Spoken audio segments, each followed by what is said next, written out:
pueden haber muchas versiones de un mismo hecho, pero esas versiones siempre están acompañadas del hecho, es decir, qué pasó y las razones por las que las cosas hayan pasado. Entonces que vienen las versiones. El doctor Euclides Gutiérrez me enseñó una cosa, hacer una pregunta: ¿dónde tú estabas el 24 de abril? Y los días que siguieron, ¿qué hiciste? Yo le preguntaba a Euclides: doctor, esto fue en el Jaragua, en el lobby del hotel, doctor, ¿dónde usted estaba el 30 de mayo y los días que siguieron?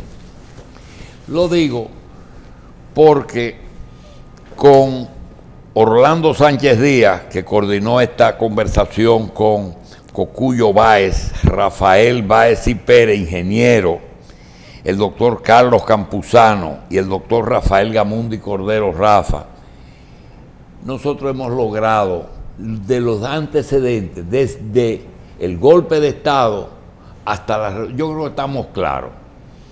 Se depuso el triunvirato, producido porque ese fue un gobierno de facto, producto de un golpe de Estado al primer gobierno constitucional.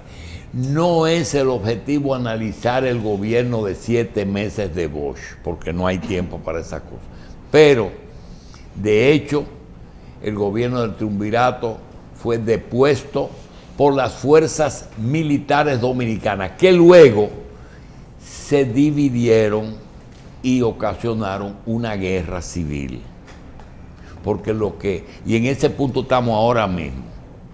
Decía Orlando en un aporte magnífico que la gran pregunta, ¿por qué los americanos intervienen? El doctor Julio Ibarra Faz, padre de Julio Ibarra Ríos y de Luisito y de Luisito Báez, que murió en Ibarra, que el viejo le dijo en su casa: miren, donde hay vacío de poder a un nivel alto, los americanos intervienen. El señor Pimpo de los Santos durante muchos años fue acusado de pedir la intervención norteamericana. Y el presidente Johnson dijo: hemos intervenido porque Cuba puede adueñarse del movimiento, porque hay 50 comunistas infiltrados en los comandos. Se dice que también un alto dirigente del PRD dijo: el Partido Revolucionario Dominicano no domina el movimiento. Y el principal foco de que esto puede extenderse se trata de el movimiento que estaba ocurriendo en la parte alta de la ciudad, no en Ciudad Nueva, sino en la parte alta de la ciudad. Por eso es que cuando desembarcan las fuerzas regulares de República Dominicana, que solamente habían bombardeado el palacio, entonces se lanzan a las calles de la parte alta y aplastan todos los comandos, que por cierto, y lo sé por Machi, por Orlando, la mayoría de esos comandos eran o catorcistas o MPDistas. Lo que quería decir que por lo menos esa parte que era de donde iban a salir hacia el interior a expandir el movimiento, Estados Unidos desembarca y lo primero que hacen es destruir la parte alta en lo que se llamaba la operación limpieza, dividirnos y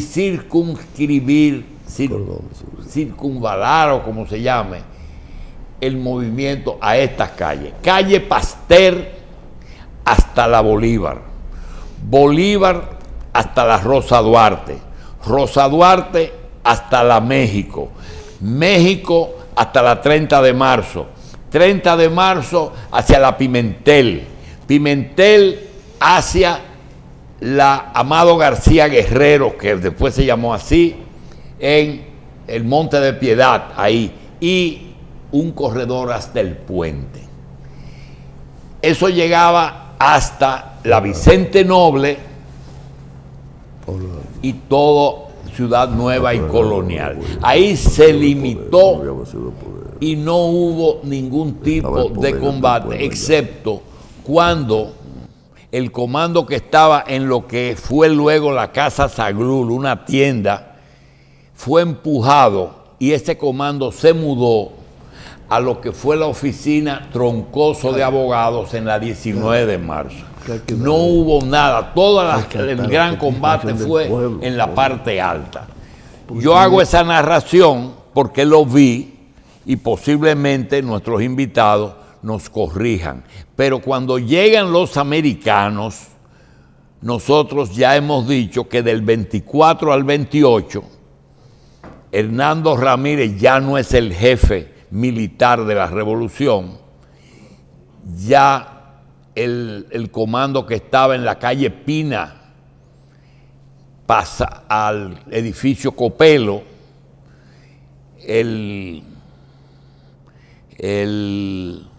las fuerzas americanas entran por diferentes lugares, por San Isidro un grupo, por Jaina otro grupo, y por el boxer que aterriza en el hotel, en el campo de polo del Hotel Embajador, donde evacuan a los ciudadanos norteamericanos. Eran más o menos 3 o 4 lugares. Yo quiero ahora tratar el tema de desde la llegada de la fuerza invasora hasta la retirada de eso. Realmente los invitados nuestros no eran parte del comando central del edificio Copelo, o por lo menos yo creo eso si se integran luego. Voy a dejar a Cocuyo que haga su versión y que me corrija todo lo que he dicho. Sí, yo quiero corregir 2 cosas. Cuando se hablaba del vacío de poder, que tú lo señalaste, por la referencia que hizo Orlando, no había vacío de poder. El vacío de poder era que el poder que estaba bajo control de los Estados Unidos el 27 de abril había desaparecido, porque el movimiento había tomado el poder y el Palacio Nacional y todo el ejército, o sea, toda la estructura militar estaba desarticulada. No, para que lo aclare. Pero ese es un elemento importante. Hasta el día 27 en que, no sé quién ustedes narraron, que habló con Pimpo de los Santos, y el hombre pone el arma, yo no peleé por eso. Por eso. Ahí se dividen las Fuerzas Armadas Dominicanas. Hasta ese momento, estaba dividido. Estado, si se hubiera elegido o traer a Bosch o una junta así, no hubiera tenido intervención, pero ahí se produce cuando se dividen las fuerzas. Sí, eso pero, es lo que le llaman vacío de poder. Pero el problema del vacío de poder era porque el poder estaba en manos de los militares y políticos que controlaban los Estados Unidos. Ya en ese momento, el 27, no estaban. Por eso se produce el vacío de poder de las fuerzas pro-norteamericanas. Correcto. Y lo otro que quería esclarecerte es que los comandos no estaban integrados solo por miembros del 14, no. Porque tú dijiste que de 14 y MPDista, no. Eran ya la gente del pueblo, mujeres, viejos, todo el mundo estaba en los comandos, en la zona norte y en la zona baja. Mira, cuando en un barrio una persona convocaba para que todo ese pueblo, ese que convocaba no llegó desde el cielo. Había los dirigentes, pero el pueblo estaba dentro del comando. Eran barriales. Por eso yo dije, en todos barrios. Por eso yo dije que nosotros, de que llegamos, organizamos. Yo le entregué un revolvito a Fidel. Sí, claro. A Campuzano. Sí. Pero en el comando en que nosotros formamos, el Villa Agrícola, había, tú lo verás en ese libro, una gran cantidad de militares. Inclusive, déjame decirte, ahí había marinos del ejército y de la aviación, con nosotros en el comando. ¿Estaban o fueron llevados? No estaban. Llegaron. ¿Por qué? porque una de las actividades que hicimos, por lo menos en la zona norte, fue desarmar a los militares que no estaban con la revolución. Sí. Y los desarmamos y ocupamos sus armas. Y esas armas fueron a los comandos diferentes. Entonces, eso se produjo allá. O sea, para que tú sepas cómo era la conformación de los comandos. Bien. Pero tenían el respaldo de la población. Y en cantidad, ¿cuánto tú estimaste que habían en la parte alta? ¿Cuántos comandos? Sí. No, ahí en el libro yo te lo planteo. Había como 20 comandos. Los comandos formales. Porque había. Sí, hombre, había informales, pero. Sí, había una serie de como comandos informales. Y tenían más o menos la cantidad de personas que. Sí, ahí están. Hubo comandos como el de Villa Agrícola. Que el de Villa Agrícola no. El de Cucaracha 20 tenía 72 miembros ahí, que nosotros recordamos.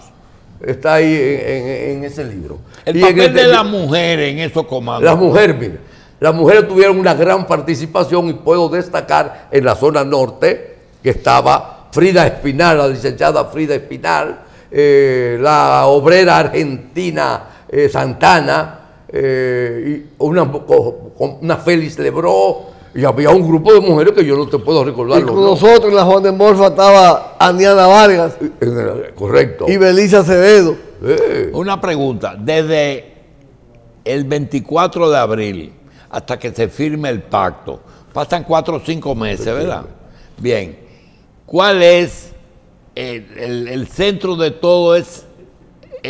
Estados Unidos lo que busca es un acuerdo. ¿Por qué quiere Estados Unidos un acuerdo? Bueno, la opinión pública ya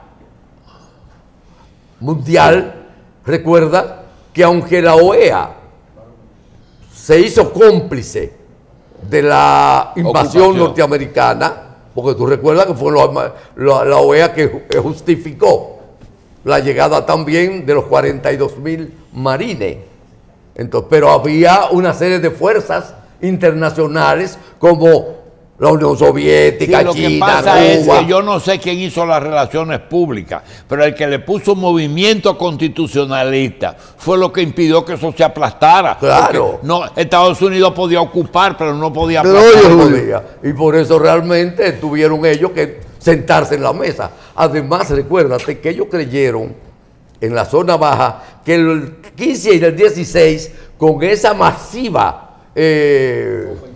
ofensiva sí. que hicieron, iban a aplastar el movimiento y no pudieron aplastarla. Entonces tuvieron que sentarse en la mesa a discutir. Doctor, ya. ¿Qué hace? Pero Julio. Perdóname, ¿qué hace que Camaño firme el pacto? Y que Julio, todo el mundo lo acepte. Julio, pero queremos terminar con la zona norte y vamos a entrar ahí. Adelante. Mira, entonces, el 27 de mayo fuimos convocados a la Canela, en la Canela con Pina. Y ahí se decidió que íbamos a atacar a transportación y a la intendencia. ¿Qué pasó? Que se suspendió porque nos cogimos al cese de fuego. Y ese fue uno de los errores más grandes que cometimos, porque eso dio pie a que usaran esas dos dotaciones militares para meter gente del CEFA ahí. Entonces ahí fue que prepararon la operación limpieza, que empezó el 15 de mayo del 65. En la zona norte, que fue donde comenzó. Ya ellos habían intentado, como prueba probando o viendo dónde nosotros estábamos fuertes.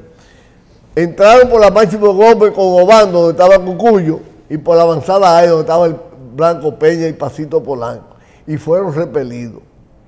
Entonces, decidieron entrar por el cementerio, pero su fortaleza se convirtió en debilidad, porque ahí no podían entrar los tanques, y ahí se peleó con el CEFA, de tumba a tumba peleamos con el CEFA ahí. Bien. Entonces, hasta que llegó, fueron avanzando hasta el 18 de mayo, donde nos fuimos al ensanche Luperón, que Cucuyo no deja eso ahí. Entonces, el 19 bajamos ya para Ciudad Nueva. Pero en la parte norte, es lo que queremos señalar, nosotros recibimos el apoyo militante de la población de esa zona. Y fuimos capaces, es bueno que tú sepas que nosotros fuimos capaces en la zona norte de un tanque de ellos, nosotros lo tomaron. Bien. En un enfrentamiento en bien. Congo.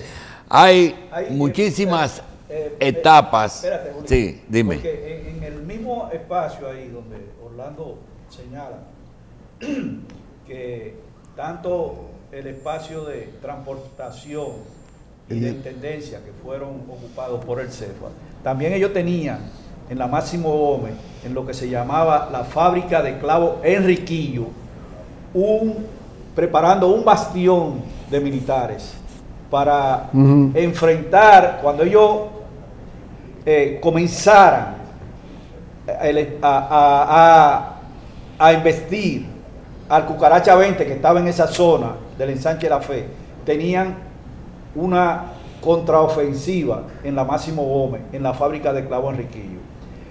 Pero oportunamente los comandos de esa zona ocuparon y cogieron presos a todos los militares de ahí, de la fábrica de clavos Enriquillo.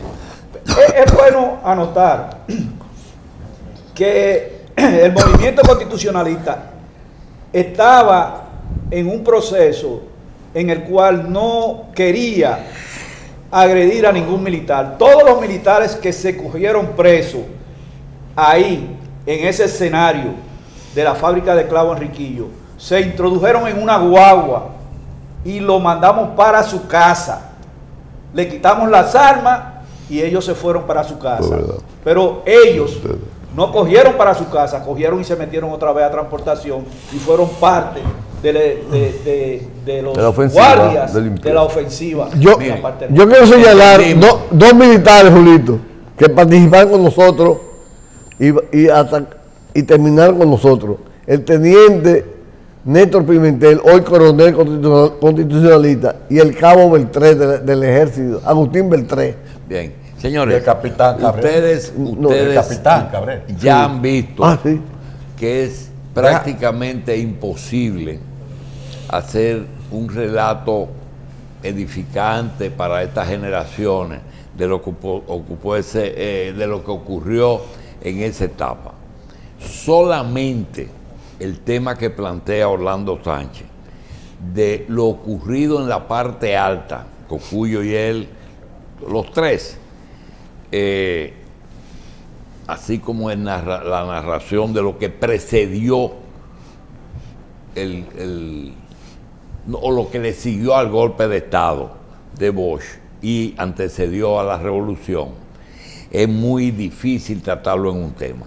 Yo quiero decirle algo a mis amigos, y es que hay tres etapas de la historia reciente que a ninguno de nosotros nos la contaron, que nosotros la vivimos.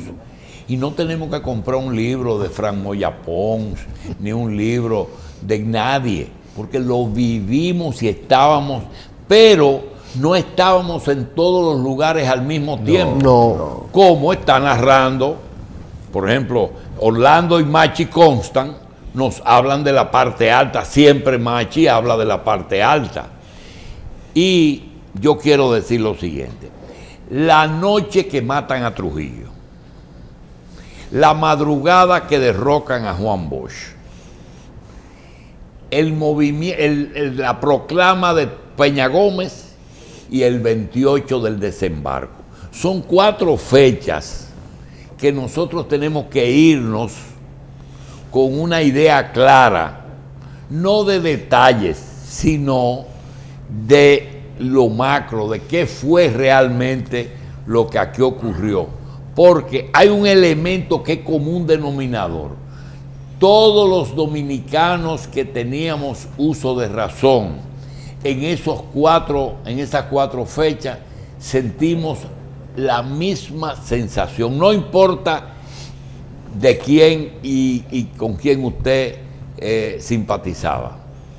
Número 1, miedo. El que dice que no sintió miedo no era humano. Caramba, ¿qué va a pasar? Mataron a Trujillo. Porque es muy bueno que venga un pendejo y escriba una cosa, pero hay que haber vivido la era de Trujillo para saber lo que era matar a Trujillo, esperaron a George Washington y caerle a tiro. Eso no era una pendejada, ¿verdad?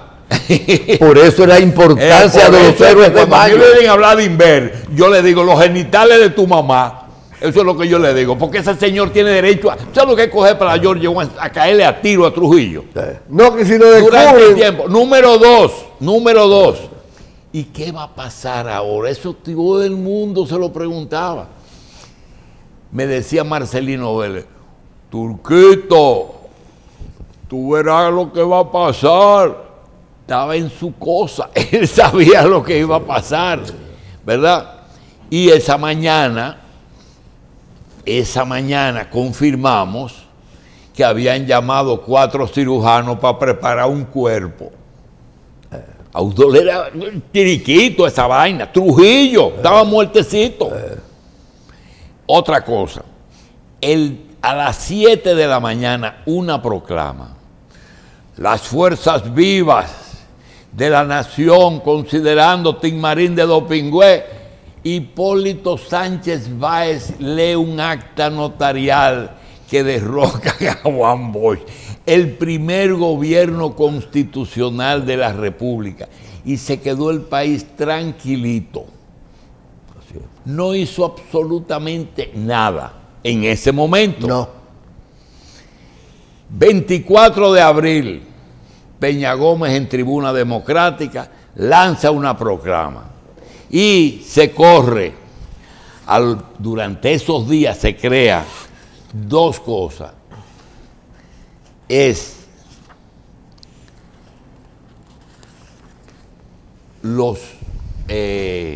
Constitución del 63 y armas para el pueblo. Era la frase de ese momento, de esos 4 días. Es cuando nosotros decimos, ¿y qué va a pasar?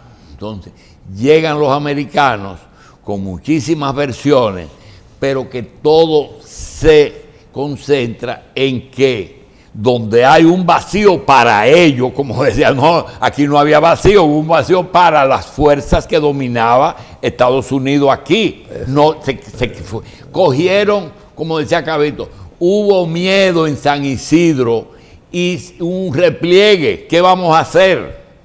Pero los que estaban ahí solamente tenían una sola bandera, que era, tenemos la razón y tenemos la verdad, pero no tenían nada. Era un grupo de gente llena de buen deseo por todas partes. Entonces, eso es lo que produce esa invasión, que termina con una entrevista que le hizo Bárbara Walters a Salvador Jorge Blanco en Washington.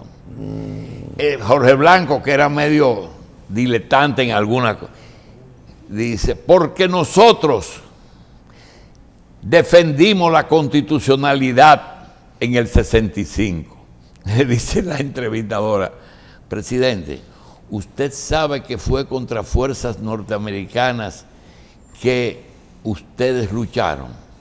Dice, sí, la soberanía que inició con Luperón. Imagínate, hablar de Luperón, una mujer. Y termina diciéndole, usted sabe, presidente, que si eso no hubiera ocurrido, hoy usted no fuera presidente, porque ahí que se inicia el proceso democrático, etc. Miren cómo son vistas las cosas dependiendo de lo que dice Cocuyo, es vacío de poder que fueron llenados por nosotros después, ¿verdad?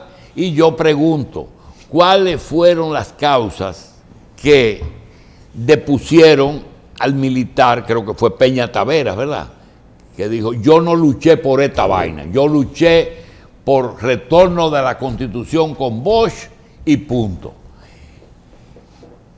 Esto que nos queda, que son media hora, yo quiero que ustedes se tomen cada uno el tiempo y digan, ¿qué ustedes quieren que el país sepa por qué ustedes lucharon?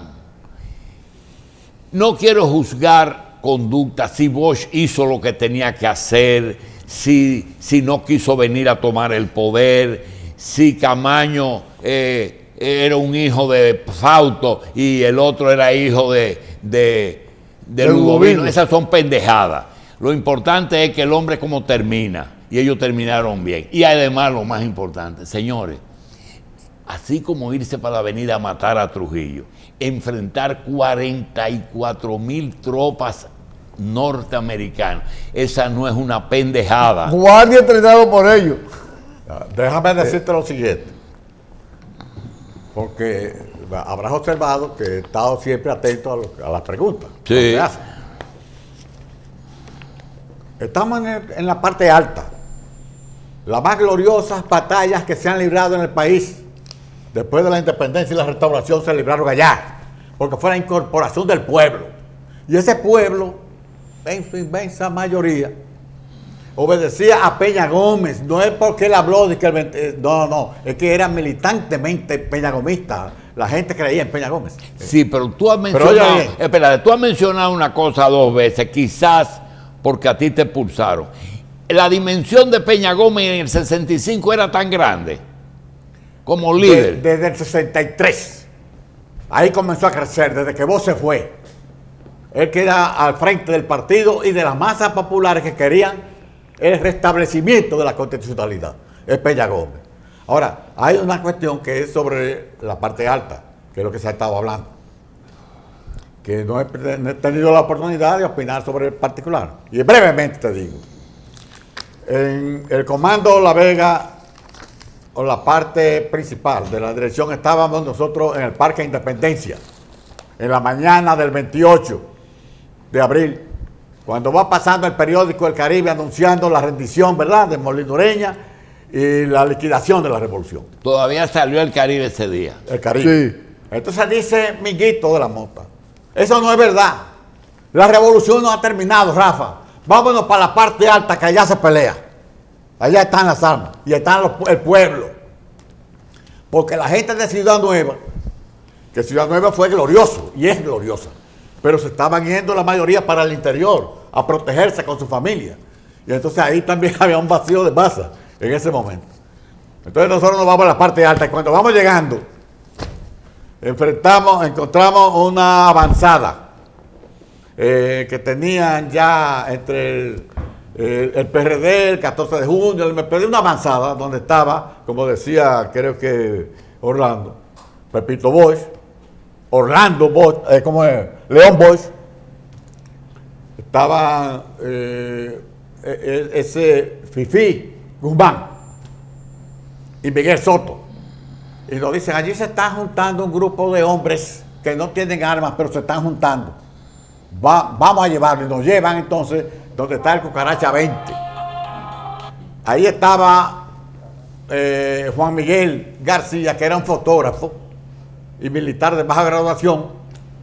Fidel Guzmán. Y Niño Cruz, que era de La Vega, que había sido jefe del reformatorio. A ambos yo los conocía. Cuando llegamos, nosotros con buenas armas, inmediatamente asumimos la dirección de ese proceso y por eso yo salgo como comandante del Cucaracha 20. Entonces ahí ya estamos en la parte más importante, que fue que nos dedicamos conjuntamente con los otros partidos a movilizar al pueblo militarmente, enseñar lo que venían las tropas del CEFA, diariamente se combatía ahí. Y salían calle por calle matando gente. Antes inclusive de la operación limpieza. Y mataban mucha gente. Matando gente, sí. El cementerio, y entraban a las casas y mataban a los hombres. Y a las mujeres que tendrían que salir huyendo. Había gente que los sacaban de debajo de la cama y de los armarios y los mataban ahí mismo. Y entonces nosotros fuimos a prepararlo barrio por barrio, ahí, de los distintos barrios de la parte del norte, a enseñarlos a tirar bombas molotov y a fabricarlas. Y a enseñarles también por qué luchábamos, para que supieran por qué luchábamos, para que se interesaran en ese combate, porque era para ellos mismos. No solo la constitucionalidad, porque es que había un programa de gobierno, que por eso fue que tumbaron también a Juan Bosch. No es solo por la constitución, es que había un programa que no se había ejecutado, que liquidaba a los oligarcas, que liquidaba a los terratenientes, que hacía que la desigualdad social que existía en ese momento fuera desapareciendo. Y eso no lo toleraban determinados sectores. Pero entonces ahí en esa parte norte era el pueblo que estaba integrado. Bueno, se iba a hacer una revolución entonces. No. Oye, ahí se estaba ya planificando, actuando, quizás mucha gente sin saber por qué. Y por eso le estábamos orientando el que por qué era la lucha, para que fueran conscientes, para que murieran conscientes si era necesario morir, luchando por un objetivo sano, un objetivo patriótico, un objetivo grande. Y eso existía en el gobierno, ese plan existía desde Bosch. El programa de gobierno Estaba en era del PRD. Ahora es que yo Y entiendo. por eso, como tú decías ahorita, cuando da el golpe de Estado, nadie se mueve. Por eso es que, como Bosch hacía las cosas, porque él tenía una forma de hacer las cosas, comienza a hacer una reforma agraria rarísima para satisfacer a esa gente, pero por otra parte que no condujo a nada, que era de que Y por eso donaciones nadie de se tierra. movió. ¿Te acuerdas? Cuando sí. sí, buscando cantaritas, que le dieran tierra sobrante, que Sí, no, no, y servían. que eran estériles. Bueno, estéril. Correcto. Entonces, Tierra esa estériles. situación, y no se resolvía nada.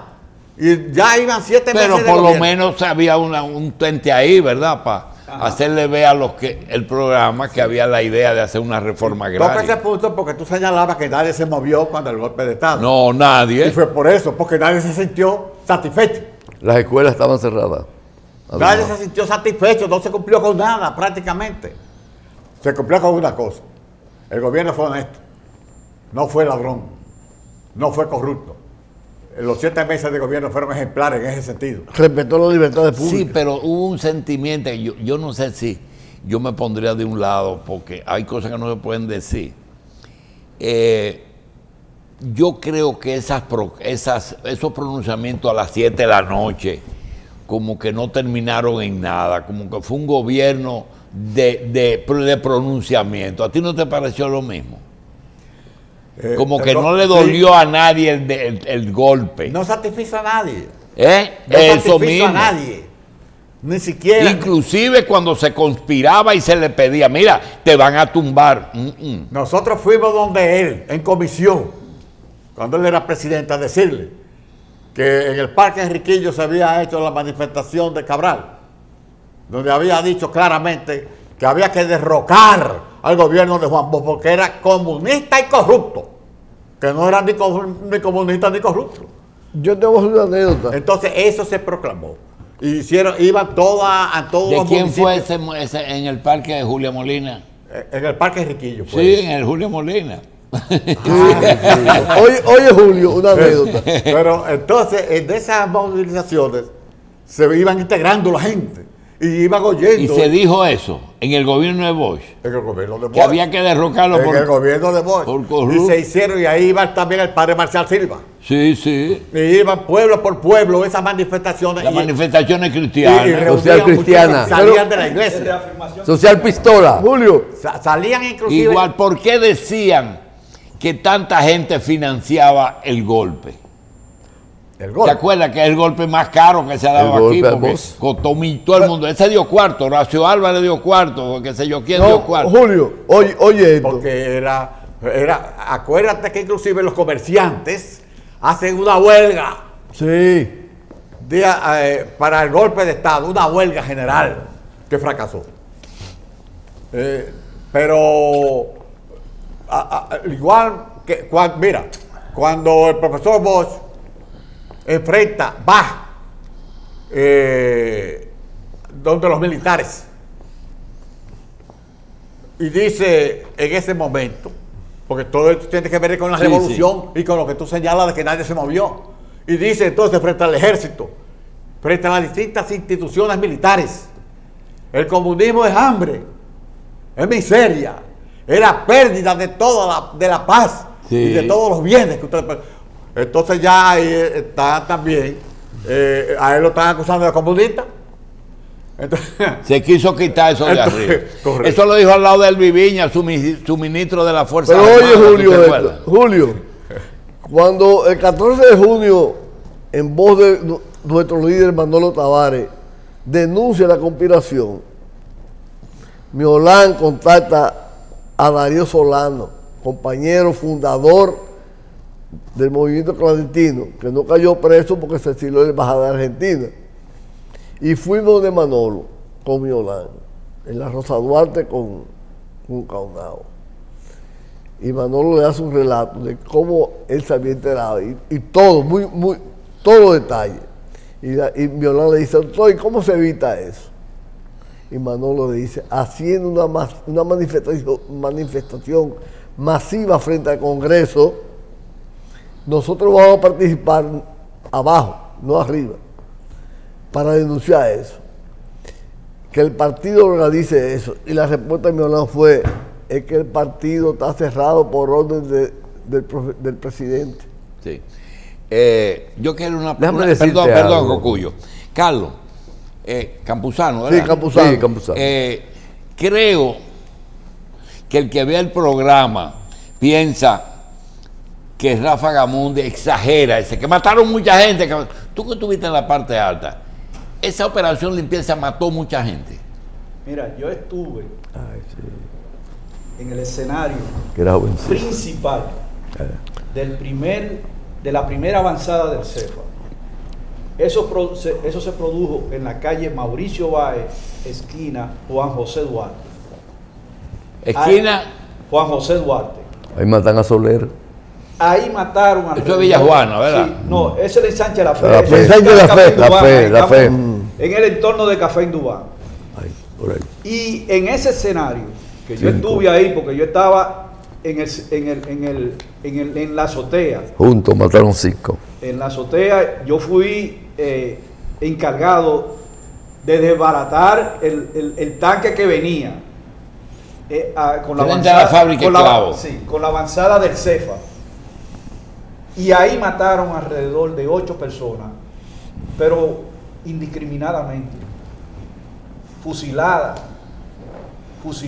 Por el hecho de estar ahí. Por el hecho de estar ahí. Ahí había, debo decir, que ahí había un joven que se llamaba Adalberto, que nosotros le decíamos el fiscal, y ese era miembro del comando. Y tenía un caco. ¿Tú estimas que esa operación limpieza, hombres, pudieron haber matado 100 o 200 personas? Más.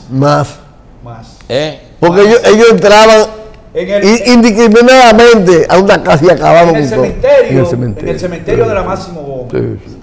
Hicieron fosa común y ahí llevaban a los jóvenes y los fusilaban. Para terminar este asunto, ustedes, Cocuyo, se movían entraron entonces a la zona colonial cuando eso ocurrió. No, nosotros estábamos arriba. Sí, No, ya vino la hacia operación nuevo. limpieza. Bueno, ya comenzamos y bajamos abajo. Los que se salvaron Sí, bajaron. sí, bajamos todo y nos integramos. ¿Y a los Recuérdate. comandos existentes o se No, integraron yo me integré. a nuevos? Me convirtieron Al 14. en jefe de la Policía Militar Constitucionalista. Ah, ya. En la zona donde. Pero yo quería decirte algo, porque estamos mandando un mensaje, Fulito. Yo creo que los dominicanos deben saber, los jóvenes de hoy, que la guerra de abril es la culminación de un proceso de lucha que se inicia en el 46 y va con el 46. Pero con Luperón. No, Con la invasión de Luperón. No, la Juventud Democrática. Con el 46, con la lucha de la Juventud Democrática. Luego viene el 46. Los vinieron en el 46. En el 47, cuando vino también, vinieron de fuera los dominicanos a luchar contra Trujillo y por la democracia. Luego viene en el 49. Después viene la lucha del 59. La raza inmortal. O sea, que había una lucha permanente. Luego viene el surgimiento del movimiento 14 de junio, donde la juventud se integra a la lucha por la democracia. Que no es lo mismo el movimiento que la invasión, ¿eh? No. Viene la raza inmortal en el 59 y luego en el 60 el movimiento 14 de junio que agrupa la mayoría de la juventud dominicana, donde tú tuviste que tener algún nivel de participación. Seguro. ¿Verdad? Luego viene también el movimiento popular dominicano y la lucha del movimiento popular dominicano. Tú no tienes dudas, entonces, ninguna, de que la presencia del MPD en la avenida Duarte, frente al teatro, al lado del Teatro Max, fue legítima. Sí, fue legítima. No fue un acuerdo. No, fue una lucha legítima. integrada por los más pobres de la capital, recuérdate. El hecho de que haya sido tolerado por el régimen no quiere decir Acuérdate que fue un acuerdo. No fue acuerdo, porque tenía que hacerlo, porque recuérdate que había pasado también La el OEA, problema sí. de Betancourt y demás. O sea, había, y nosotros también. O sea, culmina realmente en la Guerra de Abril. Toda la lucha democrática, porque hay la idea de que como que los dominicanos no lucharon contra Trujillo. Y desde Blanco en Barahona hasta el ajusticiamiento de Trujillo ha habido una lucha permanente. Entonces tú Pero crees hay que es pro- un hilo conductor Claro, del pero hay un 46 Pero hay un programa que no se ha logrado. ¿En la cabeza de quién? El programa que trajeron los del 59, los de la raza inmortal, todavía está vigente y no lo hemos cumplido plenamente. Y por eso es que la juventud debe saber que la Guerra de Abril fue una culminación de luchas permanentes por la democracia, la constitucionalidad, la lucha contra la impunidad, contra la corrupción. Y hoy, la juventud dominicana tiene que estar atenta para que se concretice. El problema es Carlos Campuzano, Esas luchas. Orlando y Rafa, de que Cocuyo no ha cambiado la agenda, porque ahora me está diciendo que eso no ha terminado. Vamos entonces a sacarle provecho. Orlando, vamos para allá. Vamos a sacarle provecho a eso. Ustedes, que Dios nos ha dado el privilegio de estar vivos, porque muchos se quedaron en el camino, ¿ustedes creen realmente que valió la pena? Claro que valió la pena. Siempre. Y creo que el pueblo dominicano está siempre listo para, con el conocimiento de lo que ocurrió, armarse para seguir combatiendo en cualquier circunstancia, defendiendo esos principios: libertad, democracia, justicia social. Eso fue el arma con que todos los jóvenes pudimos integrarnos, independientemente de los partidos y de los niveles sociales que se tuvieran, para llevar a cabo una lucha como la del 24 de abril. Bien. Pero también, como dice Cocuyo, del principio. Y como tú señalas, porque cuando tú haces un recuento, demuestra claramente que tienes conocimiento total de lo que estamos hablando. Claro, tú eres el que está dirigiendo para que nosotros expongamos criterios, pero tú lo sabes todo también. Bueno, todo nadie lo sabe, pero casi todos. valió la pena. Valió la Ok. pena. Cocuyo, una lección. 1930. 1900, yo creo otro hilo de esa que uno ala y se va el suéter entero. 1930. Los americanos imponen a Trujillo. 1961. Si tú coges los héroes del 30 de mayo, ninguno es de izquierda. Ninguno es de... Esa fue una operación Wimpy, embajada americana, cónsul, etcétera. 2, 3.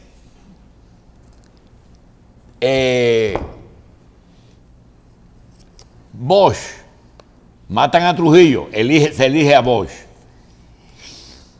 Derrocan a Bosch. William Tappel Bennett, John Barlow Martin juegan un papel importantísimo en ese derrocamiento.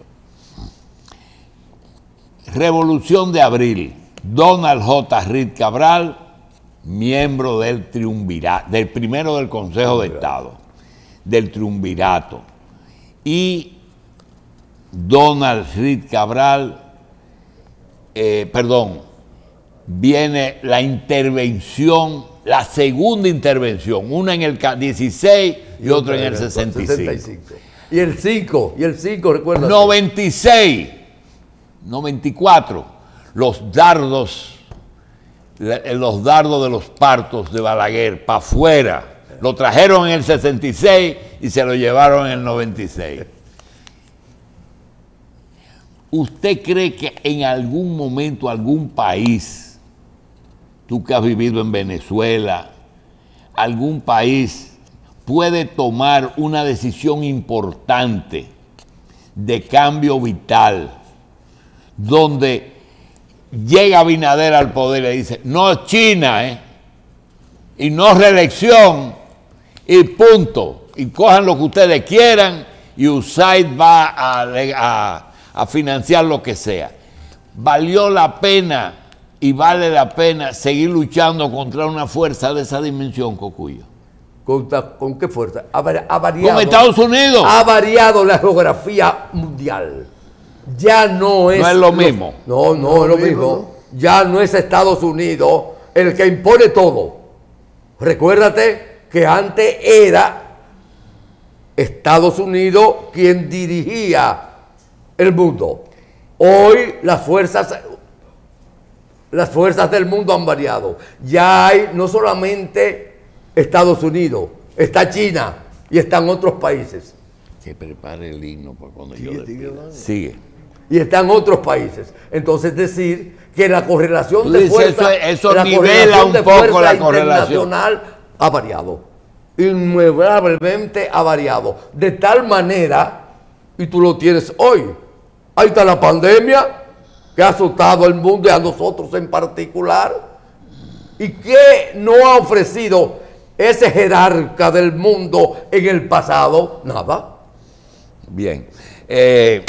Entonces, el programa, y es lo que yo te quería saber, el programa que trajeron los hombres del 59, que tú lo conoces, ese programa todavía no está totalmente establecido, hay que seguir luchando para que se concretice. Bien. Y cuando tú hablas del 30 de mayo, yo creo que los que estamos aquí tenemos un gran respeto por los héroes del 30 de mayo, porque como tú decías, ese grupo de hombres de dominicanos que fue capaz de ajusticiar a Trujillo, eso tiene un valor imperdurable en este país. Bien, quiero dejar Orlando para último. Carlos, esos 16 años que tú tenías cuando te metiste en estas cosas, ¿valió la pena los 56 años? Aniana decía, y ella hizo un escrito muy bueno. ¿De qué tú eres doctor? Odontólogo. Odontólogo, Sí. qué bueno. Sí. Que valió la pena luchar. Y ella narra en uno de esos artículos que ella escribía junto a Fidelio una serie de hechos, así como tú lo analizas y sacas el hilo conductor de esos procesos de lucha. No, lo que pasa es que yo tengo un hilo y él tiene otro. Sí. Pero muy bien, esos hilos, esos nudos, como diría Fidelio de Prader, esos nudos que se han producido en este país han demostrado que sí ha valido la pena. Porque la democracia que hoy tenemos no era la democracia que teníamos en el pasado. Esa forma de que nosotros venimos a un programa a hablar y de que esas conversaciones que se hacían antes en las esquinas y en los clubes no es lo mismo. Recordamos los hechos de los años de Balaguer, esos episodios de la banda colorada, en el cual los escenarios de la juventud eran reprimidos, y recordamos ese crimen horrendo que se hizo con los muchachos en el Héctor J. Díaz. en el Héctor J. Díaz, de ese club, esos 5 muchachos que fueron agarrados vilmente, con edades de 23 años, jóvenes con todas sus capacidades de progreso, fueron asesinados y No quise decir, o no, se me olvidó, de que siempre, desde el mismo pacto que se firmó con la llegada de García Godoy, ocurrieron una serie de muertes que fueron producto de cuentas saldadas. Si tú coges los militares que estaban en el 27 de febrero, que tenían que estar a las 6 de la tarde y cuando se pasaban los mataban cuando regresaban. Como Arias Collado. O Luis Arias Collado. El comandante Andrócles Arias Pero Collado. también hay otros capítulos que te dan cuenta de que esas fuerzas dejaron fuerzas encargadas. Tú coges Crowley, Balaguer mandó a secuestrar a Crowley, no. creó un clima con hombres que él no se atrevió a destituir. Pero el MPD fue, donde quiera que había una persona, lo eliminaron, aunque estuviera en Bruselas. Perfecto. Pero Entonces yo quiero preguntarte, perdón, ¿valió la pena? Sí, iba a coger el hilo de la pregunta tuya. Entonces yo creo que sí, si nosotros evaluamos cómo vive hoy el estudiante, el intelectual, el obrero dominicano, a pesar de todas las vicisitudes que tiene, vale la pena. Vale la pena. Bien. Orlando y Carlos son los más jóvenes del grupo. Y yo te pregunto, Orlando, tú que todavía estás activo en política, ¿valió la pena? Fíjate, desde el mismo 1930 hubo lucha contra Trujillo, civil y militares. Y como dice Cocuyo, todos esos procesos que se vivió en los 30 años fue de lucha. Y refiriéndose a los compañeros que vinieron en el 59, sabiendo lo que iba a pasar, porque en esa época el MPD no participó porque tenía una consigna, lucha interna o Trujillo siempre. Y aquí no hubo lucha interna, aunque sí separado, pero no organizado. Ya se estaba formando el movimiento clandestino el 14 de junio. Los militares de la Fuerza Aérea, que lo mataron casi a todos. O sea, hubo resistencia. Permanente. Y la guerra de abril, como dijo Cucuyo, es una explosión de toda esa energía acumulada,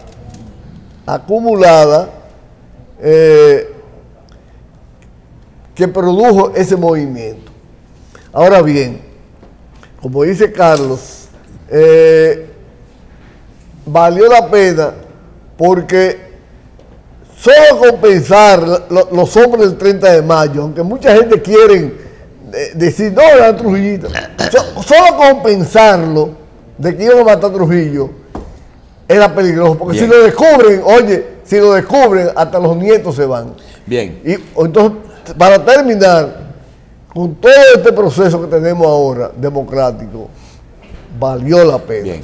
Yo creo que, como decía uno de ustedes, los tiempos no son los mismos y la geopolítica no es la misma y nuestra historia, todo no se le da a los que planeaban programas basados en República Dominicana. Había una base militar que se quería poner en Samaná, quizás nunca quisieron invadir y tuvieron que invadir 2 veces.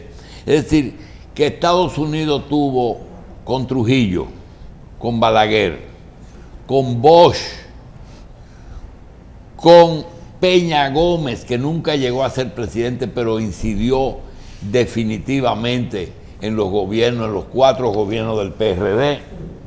Yo creo que con ese virus, que no es la pandemia, sino la corrupción, la búsqueda de una vida mejor, eso cambió todo. Y yo quiero comprometerlo a ustedes a lo siguiente: como tienen un común denominador, que son hombres progresistas, que están vivos, que están lúcidos, que después se haga algo de por qué ese hilo conductor que comenzó en el 46 y que yo lo puse en el 30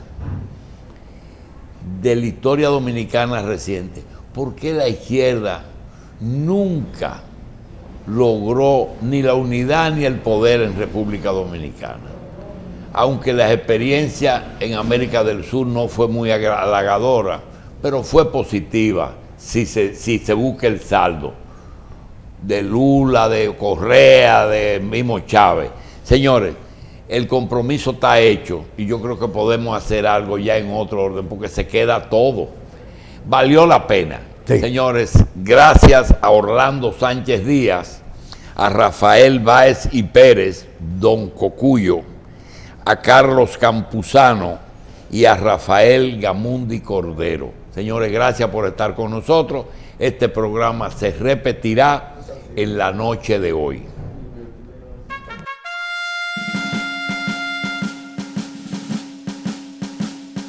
A luchar, a luchar, a luchar. A luchar, a luchar, a luchar, a luchar, a luchar. A luchar, soldados valientes.